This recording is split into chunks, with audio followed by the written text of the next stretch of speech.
সবৰে ভাল লাগিছে কাৰ ভাল লাগা নাই কাৰ ভাল লাগিছে হাত ডাঙক সবৰে ভাল লাগিছে মা দেউতাৰ ভাল লাগিছে নে নাই লাগিছে সবচে বেছি ভাল মাৰ লাগিছে নে দেউতাৰ লাগিছে হা মাৰ আশীৰ্বাদ দি পঠাইছে নে না আশীৰ্বাদ দি গাঁৱৰ মানুহে ভাল পাইছে পুৰা তেলে মোৰ লগত একেলগে এবাৰ সবে কবা ভাৰত মাতা কি বহুত বহুত ধন্যবাদ আজিৰ আমাৰ সভাত উপস্থিত সন্মানীয় মন্ত্ৰী ৰঞ্জিত দাস ডাঙৰীয়া অতুল বৰা ডাঙৰীয়া কেশৱ মহন্ত ডাঙৰীয়া ডক্টৰ ৰণোজ পেগু ডাঙৰীয়া অজন্তা নেওগ ডাঙৰীয়ানী অশোক সিংহাল ডাঙৰীয়া উৰ্খাও গৌৰা ব্ৰহ্ম ডাঙৰীয়া পীযুষ হাজৰিকা ডাঙৰীয়া বিমল বৰা ডাঙৰীয়া নন্দিতা গাৰ্লুচা ডাঙৰীয়া জয়ন্ত মল্ল বৰুৱা ডাঙৰীয়া যোগেন মোহন ডাঙৰীয়া সঞ্জয় কিষাণ ডাঙৰীয়া সন্মানীয়া বিধায়িকা সুমন হৰিপ্ৰিয়া ডাঙৰীয়ানী ৰাজ্য চৰকাৰৰ মুখ্য সচিব পৱন বৰঠাকুৰ ডাঙৰীয়া ৰাজ্যৰ আৰক্ষী সঞ্চালক প্ৰধান ভাস্কৰ জ্যোতি মহন্ত ডাঙৰীয়া অসম চৰকাৰৰ বিভিন্ন পদত থকা আমাৰ জ্যেষ্ঠ বিষয়াসকল আজি নিযুক্তি পত্ৰ ল'বলৈ অহা সফল প্ৰাৰ্থীসকলৰ পিতৃ মাতৃ আৰু অভিভাৱকসকল নিযুক্তিপ্ৰাপ্ত প্ৰাৰ্থীসকল আৰু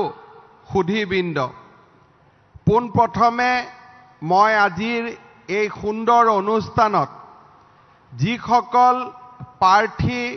অসম চৰকাৰৰ বিভিন্ন বিভাগত সুখ্যাতিৰে উত্তীৰ্ণ হৈ নিযুক্তি পত্ৰ ইয়ালৈ ল'বৰ বাবে উপস্থিত হৈছে তেখেতসকলক মই অভিনন্দন জনাইছোঁ যোৱা নিৰ্বাচনৰ সময়ত অসমৰ ৰাইজক ভাৰতীয় জনতা পাৰ্টি আৰু আমাৰ মিত্ৰ দলসমূহৰ হৈ আমি প্ৰতিশ্ৰুতি দিছিলোঁ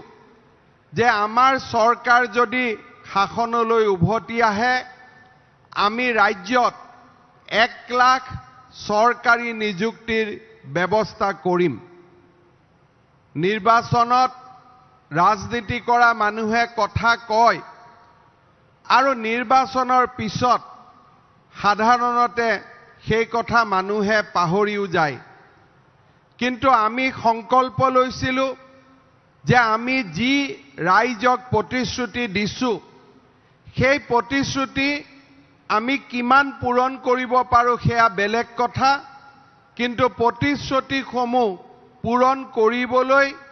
আমি প্ৰচেষ্টা কৰিম আমি দিনে নিশাই পৰিশ্ৰম কৰিম আৰু এই প্ৰতিশ্ৰুতিসমূহ পূৰণৰ মাজেৰে আমাৰ অসমখনক আমি বিকশাই তুলিম ৰাজ্য চৰকাৰৰ যোৱা 1.5 বছৰৰ পৰিক্ৰমাত আমি ইতিমধ্যে প্ৰায় 27,000 নিযুক্তি অত্যন্ত নিকা আৰু স্বচ্ছতাৰে দিবলৈ সক্ষম হৈছিলোঁ প্ৰথমবাৰ আমি 4,779টা নিযুক্তি আমি দিব পাৰিছিলোঁ আৰু তাৰ পিছত যোৱা 14 মে তাৰিখে আমি 22,958টা পদত আমি নিযুক্তি দিব পাৰিছিলোঁ আজি তৃতীয়বাৰৰ এই শৃংখলাৰ তৃতীয় কাৰ্যসূচী অনুসৰি আজি দিনটোত আমি ৰাজ্য চৰকাৰৰ 24টা বিভাগৰ 11,236টা পৰিয়াল বা প্ৰাৰ্থীলৈ আজি আমি চৰকাৰী নিযুক্তি পত্ৰ দিবলৈ ইয়াত আমি সমবেত হৈছোঁ আজি নিযুক্তি পত্ৰ বিতৰণ কৰা পদসমূহৰ ভিতৰত আছে গৃহ বিভাগত 5335টা কমান্ডো ব্যাটালিয়ন আছে,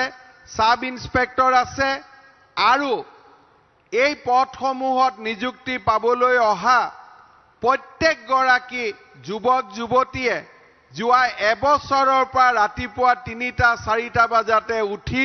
কঠোৰ পৰিশ্ৰম আৰু সাধনা কৰি আছিল। আজি সেই কঠোৰ পৰিশ্ৰম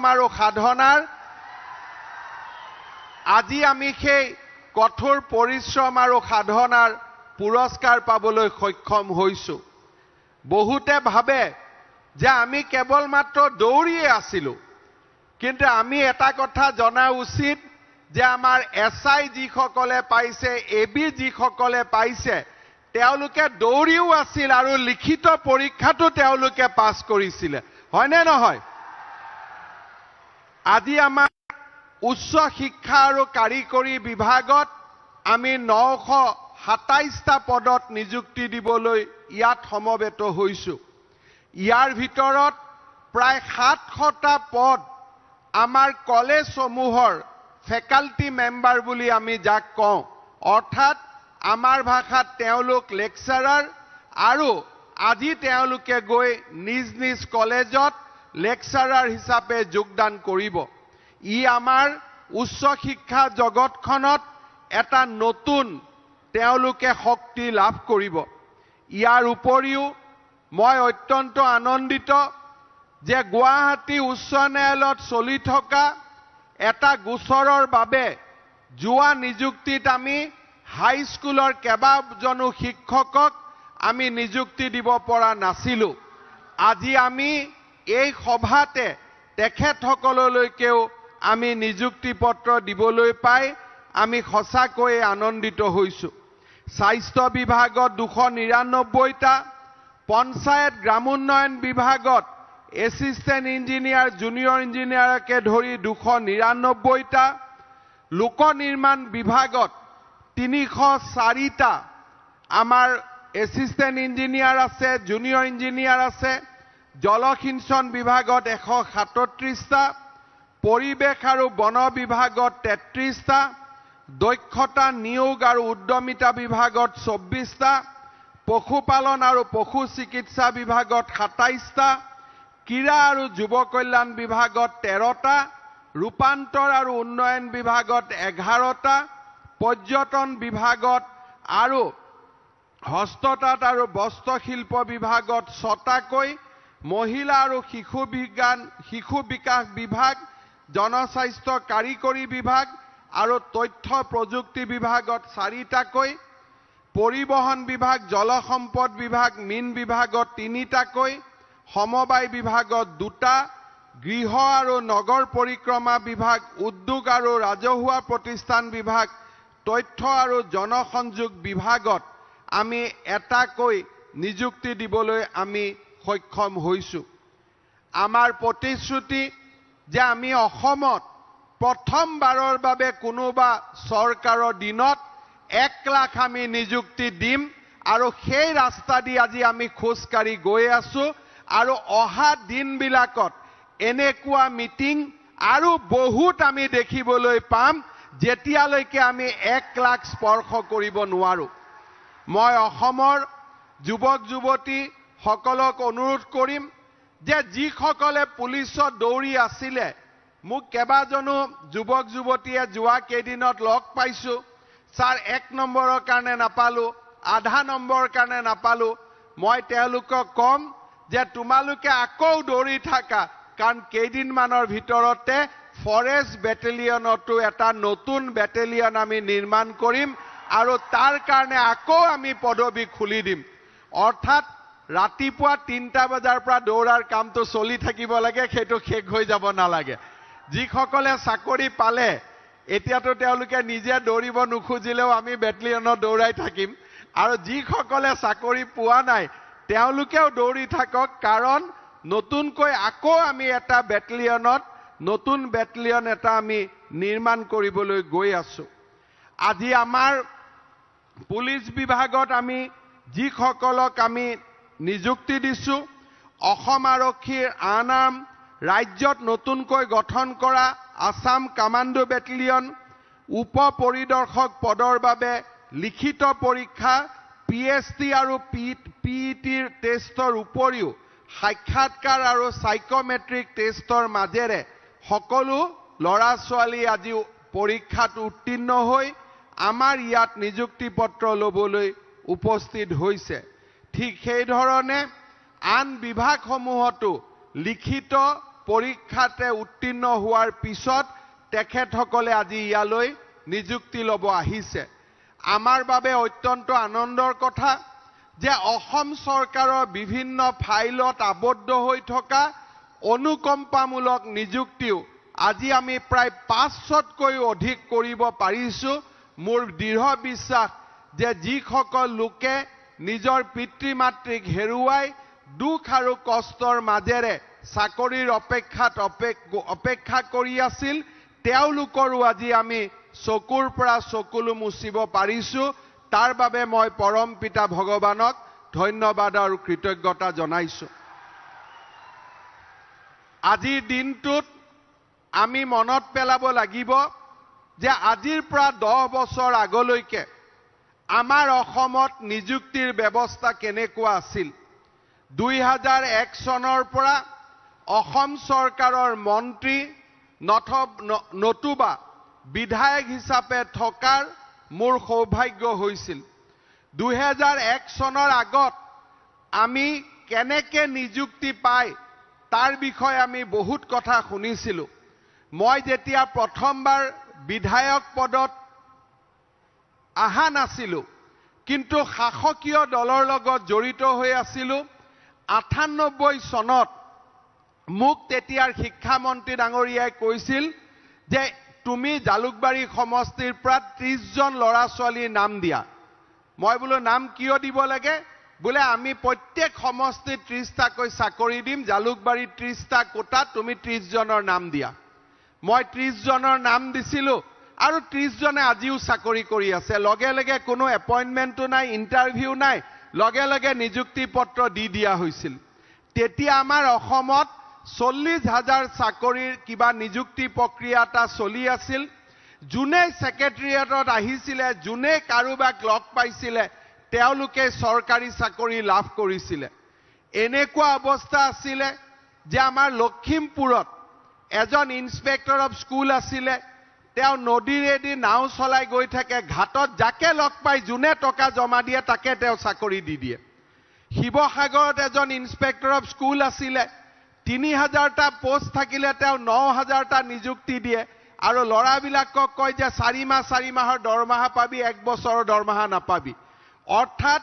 চাকৰিৰ এখন ডাঙৰ বজাৰ আমাৰ অসমত চলি আছিল 2011 চনত আমি এটা ব্যৱস্থা লৈছিলো যে অসমত আমি শিক্ষক নিযুক্তিৰ ৰাস্তা আমি নিকা কৰিম স্বচ্ছ কৰিম আজি যেনেকে আমি নিকা আৰু স্বচ্ছ কৰিব যাওঁতে বহুত প্ৰত্যাহ্বানৰ সন্মুখীন হৈছিলো সেই সময়তো 2011-12 চনত টেটৰ জৰিয়তে শিক্ষক নিযুক্তি দিবলৈ যাওঁতে আমি বহুতো প্ৰত্যাহ্বানৰ সন্মুখীন হৈছিলো আমাৰ দলৰ ভিতৰত দলৰ বাহিৰত আনকি দিল্লীৰ পৰা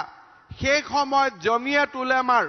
মাদানী সাহাব অসমলৈ আহি কেনেকে এনেকে নিযুক্তি হ'ব পাৰে তাৰ বিষয়ে আমাৰ লগত বিতৰ্কটো তেওঁ লিপ্ত হৈ পৰিছিল তেনেকুৱা এটা পৰিবেশৰ পৰা আমি প্ৰত্যাহ্বানৰ মাজেৰে যুঁজি অসমত শিক্ষক নিযুক্তিৰ প্ৰক্ৰিয়া সম্পূৰ্ণ স্বচ্ছ আৰু নিকা কৰিবলৈ সক্ষম হৈছিল আজি অসমত এনেকুৱা এটা পৰিবেশ হিমন্ত বিশ্ব শৰ্মা জীয়াই থাকক বা নাথাকক ৰনোজ পেগু জীয়াই থাকক বা নাথাকক অসমত শিক্ষক নিযুক্তিত কোনেও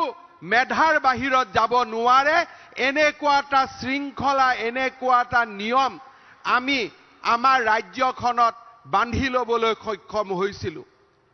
সময় বাগৰিছিল অসমৰ মই মুখ্যমন্ত্ৰীৰ দায়িত্ব পাবলৈ আৰু ৰাইজৰ আশীৰ্বাদত মুখ্যমন্ত্ৰীৰ দায়িত্ব লবলৈ আমাক দায়িত্ব দিয়া হৈছিল মুখ্যমন্ত্ৰীৰ দায়িত্ব ললে গৃহ বিভাগৰ দায়িত্ব মোৰ লগত আছিল আমি সংকল্প লৈছিলো যে অসম আৰক্ষীৰ নিযুক্তি প্ৰক্ৰিয়া যি ধৰণে টেটত নিযুক্তি আমি নিকা কৰিছিলোঁ অসম আৰক্ষীৰ নিযুক্তি প্ৰক্ৰিয়াও আমি সম্পূৰ্ণ নিকা কৰিম যোৱা এবছৰ দুবছৰ আগতে সাব ইন্সপেক্টৰ পৰীক্ষা পাতোতে হোৱা খেলিমেলিৰ কথা বতৰাই আমাৰ মনত কৰবাত নহয় কৰবাত ক্ৰিয়া কৰি আছিলে যে শিক্ষকৰ পিছত এইবাৰ পুলিচৰ নিযুক্তি আমি নিকা কৰিব লাগে কাৰণ অসম চৰকাৰত আটাইতকৈ বেছি নিযুক্তি হয় শিক্ষা আৰু আৰক্ষী বিভাগত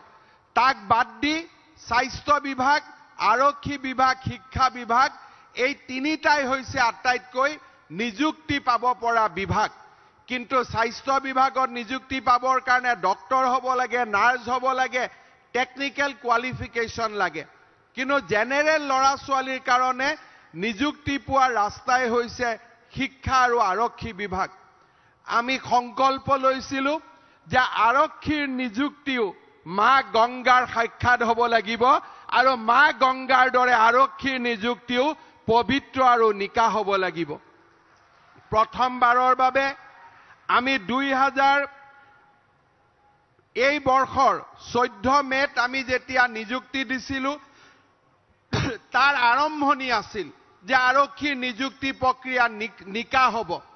আজি দ্বিতীয়বাৰৰ বাবে আৰক্ষীৰ নিযুক্তি পত্ৰ নিকা হ'ল তৃতীয়বাৰ আৰু ইয়াক কোনেও কলংকময় কৰিব সাহস কৰিব নোৱাৰে কাৰণ দুটা নিযুক্তিৰ প্ৰক্ৰিয়াই আৰক্ষী বিভাগলৈ গংগা নমাই আনিলে ইয়াত আৰু এতিয়া কোনেও নিযুক্তি আৰু ভৱিষ্যতে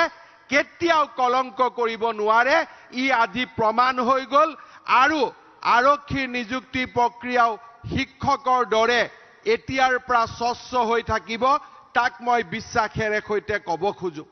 আমাৰ লোকসেৱা আয়োগটো যথেষ্ট ঘাত প্ৰতিঘাতৰ মাজেৰে পাৰ হৈ গৈ বৰ্তমান লোকসেৱা আয়োগটো নিযুক্তিৰ প্ৰক্ৰিয়া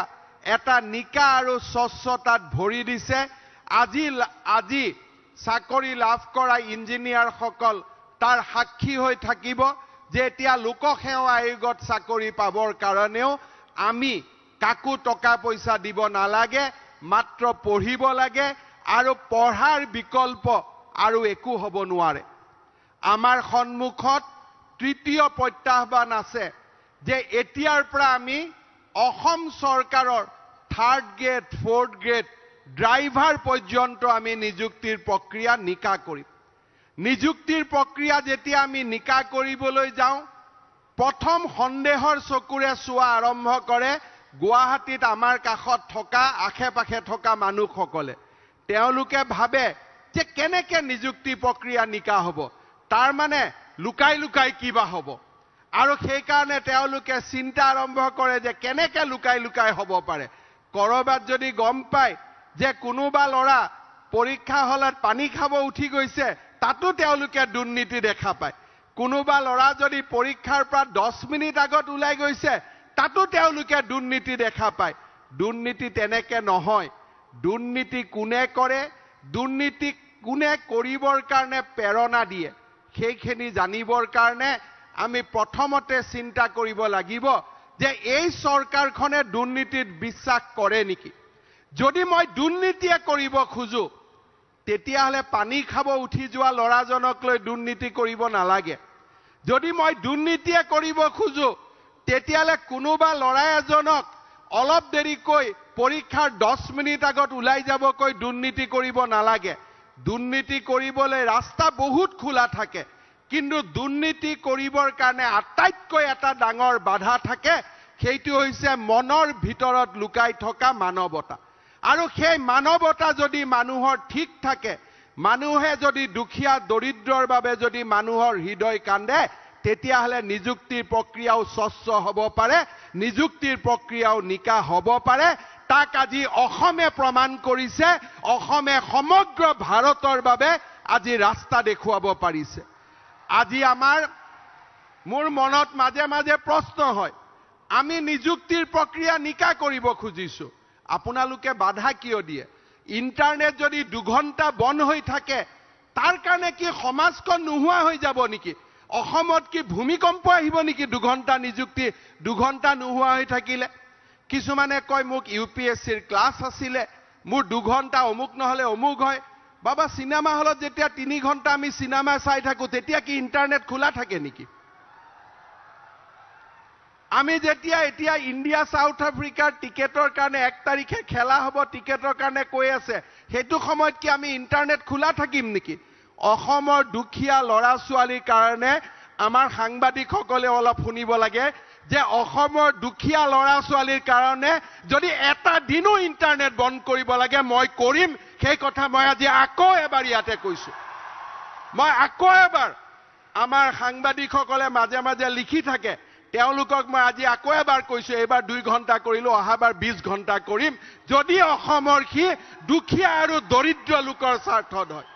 দুখিয়া আৰু দৰিদ্ৰ লোকৰ স্বাৰ্থত যেতিয়া মানুহে কাম কৰে সন্মুখত যিমান বাধা থাকে সেই বাধা আতৰাই খোজ কৰাৰ শক্তি মানুহে নাপায় মানুহক নেদেখা জনে দিয়ে আৰু সেই শক্তিৰে মই আকৌ এবাৰ আমাৰ সাংবাদিকসকলক কৈছো যে যদি প্ৰয়োজন হয় 20 ঘণ্টাও আমি ইন্টাৰনেট বন্ধ কৰিম যদি অসমৰ দুখিয়া লৰা ছোৱালীৰ কাৰণে প্ৰয়োজন হয় মোৰ কাৰণে প্ৰয়োজন হলে 1 মিনিটো বন্ধ নকৰো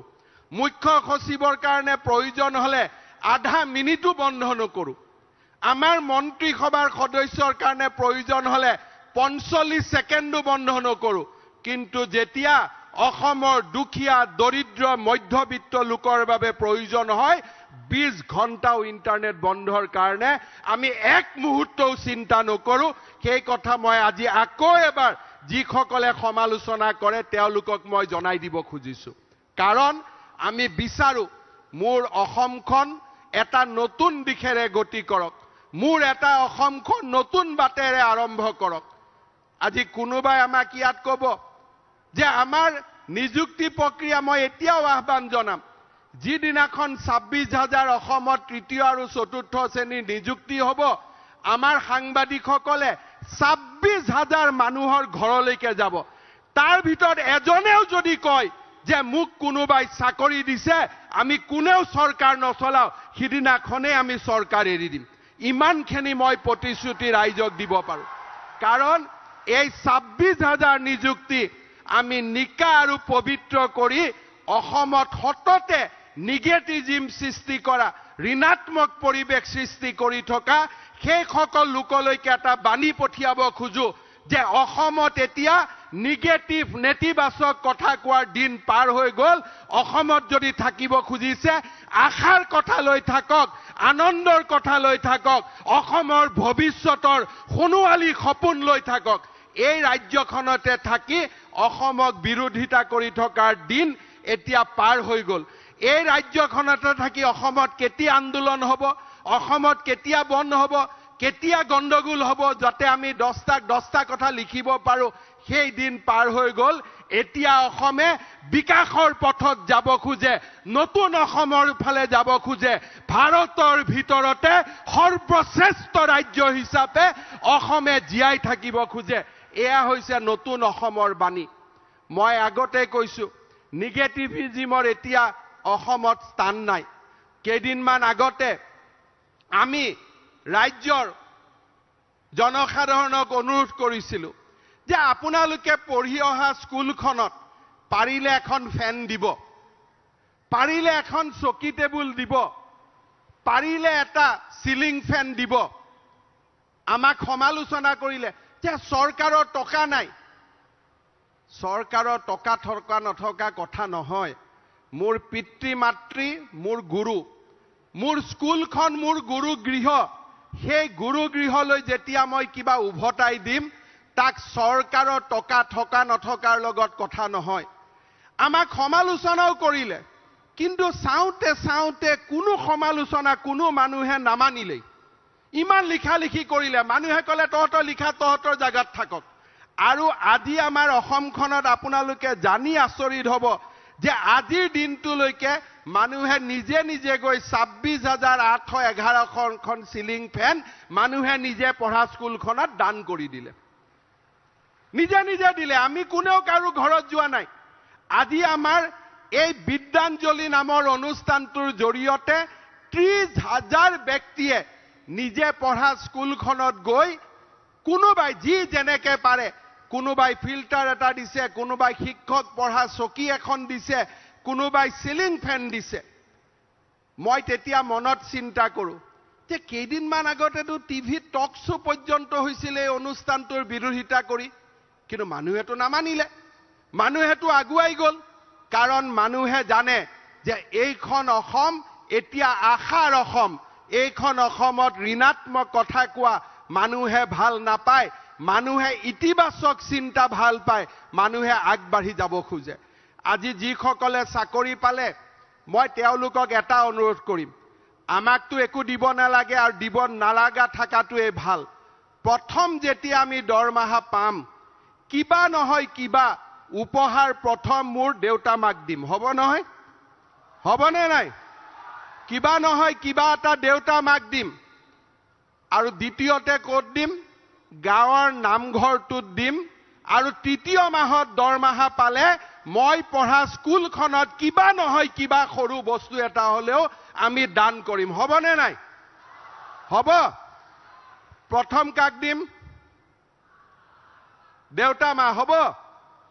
ইমান লাহে লাহে কৈছে নিদিবি নেকি ঐ বাবাহঁত দিবি নে নাই প্ৰথম কাক দিম দেউতা মা হ'ব তাৰ পিছত গাঁৱৰ নামঘৰ মন্দিৰ যি উপাসনাৰ জায়গা আছে তাতে সৰু 101 টকা হলেও আমি দিম হ'বনে নাই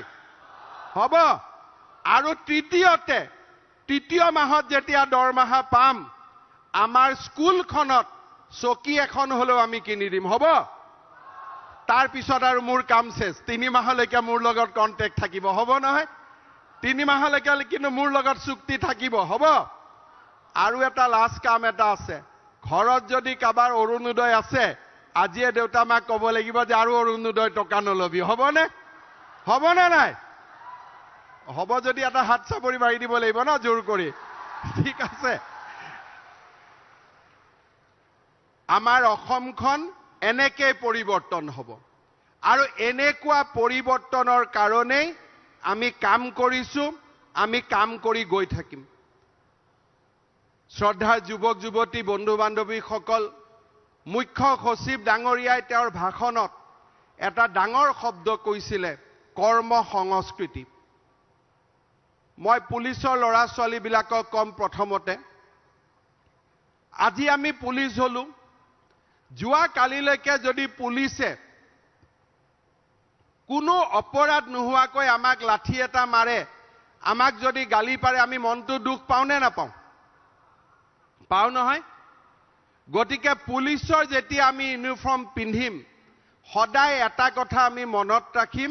যে দুখীয়া মানুহক ৰক্ষা কৰাৰ কাৰণেহে আমি পুলিচৰ ইউনিফৰ্ম পিন্ধিছো দুখীয়া মানুহৰ ওপৰত অত্যাচাৰ কৰাৰ কাৰণে আমি পুলিচৰ ইউনিফৰ্ম পিন্ধা নাই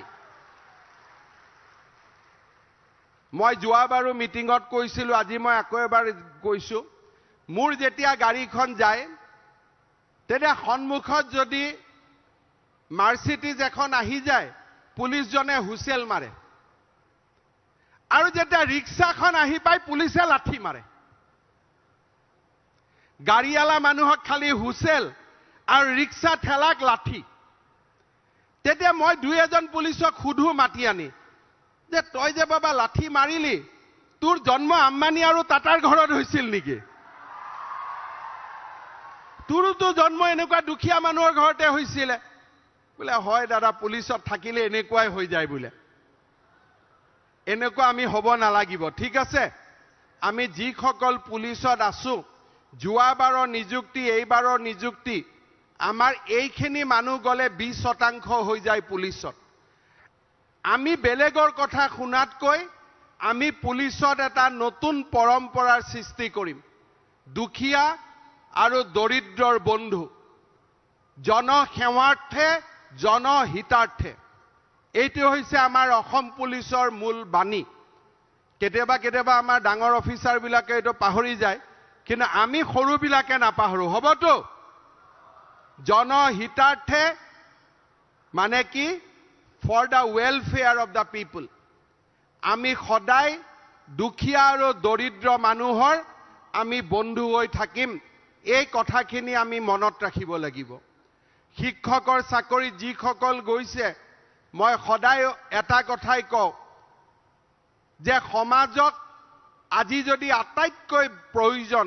সেইটো হৈছে এটা শক্তিশালী ৰাজহুৱা শিক্ষাৰ ব্যৱস্থা যোৱা 2011 চনৰ পৰা মোৰ সৌভাগ্য হৈছিল যে মই শিক্ষামন্ত্ৰী থাকা নাথাকা এই গোটেই সময়ছোৱাৰ ভিতৰত আমি প্ৰায় 2 লাখ অসমত শিক্ষক নিযুক্তিৰ ৰাস্তা আমি খুলিব পাৰিছিলো প্ৰায় 40,000তকৈও নতুন স্কুল আমাৰ কাৰ্যকালত স্থাপন হৈছিল কেতিয়াবা আমাৰ বাতৰি কাকতসমূহে দেখে যে অমুকত স্কুলখন বন্ধ কৰিছে যদি চৰকাৰে 1000খন স্কুল ছাত্ৰ নথকাৰ কাৰণে বন্ধ কৰিছে আমাৰ কাৰ্যকালত অসমত 40,000 নতুন স্কুল হৈছে চাহ বাগিচাত গৈ হাই স্কুল হৈছে অসমৰ সমান ট্ৰেক ৰেকৰ্ড আৰু কাৰোৱে নাই এটা দহকত 2 লাখ শিক্ষক 40,000 স্কুল আমি তা কিয় কৰিছো ৰাজহুৱা শিক্ষাৰ ব্যৱস্থাটোক শক্তিশালী কৰাৰ কাৰণে কৰিছো আমাৰ মনত আবেগ নাই আবেগিক কাম আমি নকৰোৱে যে মোৰ ল'ৰা ছোৱালীক মই ইংলিছ মিডিয়ামত এডমিশন দি নিজে কৈ থাকিম ইংলিছ মিডিয়ামত পঢ়িব নালাগে অসমীয়া মিডিয়ামত পঢ়িব লাগে তেনেকুৱা শিক্ষা দিয়াৰ মোৰ ধৃষ্টতাও নাই আৰু তেনেকুৱা মই শিক্ষা নিদিওৱে এতিয়া মোৰ ল'ৰা ইংলিছ মিডিয়ামত পঢ়ে মইনো কাক হাক দিম ইংলিছ মিডিয়ামত পঢ়িবৰ কাৰণে কিন্তু আমাৰ অসমত আনকি ডাঙৰ ডাঙৰ নেতায়ো নিজৰ ল'ৰা ছোৱালীক ইংলিছ মিডিয়ামত দি বিধানসভাত ডিবেট কৰে যে ইংলিছ মিডিয়ামত কিয় থাকিব অসমীয়া মিডিয়ামত ল'ৰা ছোৱালীক পঢ়াব লাগে আৰে বাবা তোমাৰ ল'ৰা ছোৱালীক কিয় তুমি নপঢ়ালা তোমাৰ ল'ৰা ছোৱালীয়ে পঢ়িব নালাগে